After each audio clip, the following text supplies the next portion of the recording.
I never get out of Los Angeles. I'm working all the time. I have weekends off. That's all I have. But I have heard so much about this play, and everyone raves about it. You won a Tony Award for it. Congratulations. Well, thank you very much.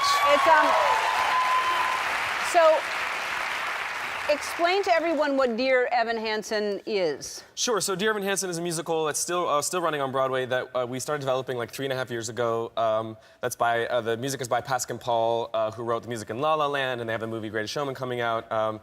And it's about a really lonely, sort of anxiety-ridden teenager who sort of struggles to connect, and that's kind of like amplified by hyperconnectivity and social media and all that good stuff. And so I think.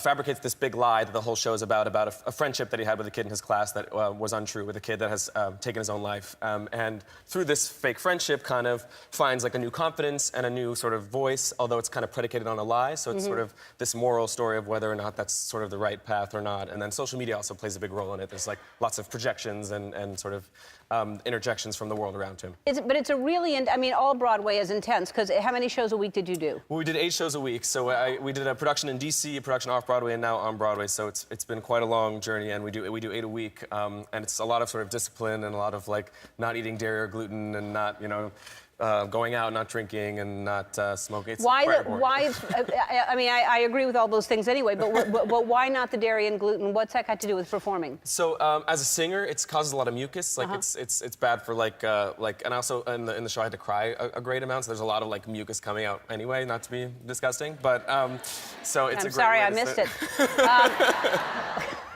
But so I heard that you didn't like talk, you didn't do anything on your downtime. I did. I mean, especially when I was feeling a little bit shaky in the voice, because it is a really vocally demanding part, and I wanted to really give it my all every night. But that gave me sort of a great opportunity to kind of meditate on the experience and like have a chance to sort of take everything in, because it was sort of, I've been doing theater since I was like 6 or 7 years old, and so to be in an original Broadway musical that wins the Tony and create a character from scratch and have all this wonderful stuff happen has sort of like been my dream since I was a little kid. So it gave me an opportunity to like have time to process all that. I'm glad you did, and you're 24, right? Yes, indeed. So to achieve all this, you know, by the time you're 24... I'm just gonna go to bed now. Yeah, you should rest. You need to rest for a little while. That's a lot. I mean, that's a lot to take on. So Beyonce came to see you, which I know that was... I mean, everyone went, from what I understand, like everyone went to see you except for me. I think I'm the only person who didn't, and I'm sorry. That's all right. I can see you've got stuff going on. Got a few things.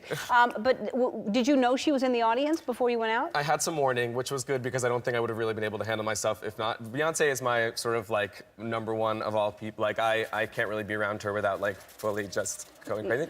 And so I had 2 days notice. I like planned a haircut, planned an extra voice lesson, really wore my favorite outfit, and then as soon as I walked out on stage, I saw like sort of just the silhouette of her hair on the aisle, and it was just everything I'd ever dreamed. And she took the time to come back and see us and was kind enough to talk about the show, and it was everything I dreamed. It was unbelievable. Well, and then you just got assigned to a record deal. I did. I'm going to make an album at Atlantic Records. And will you have her on your record?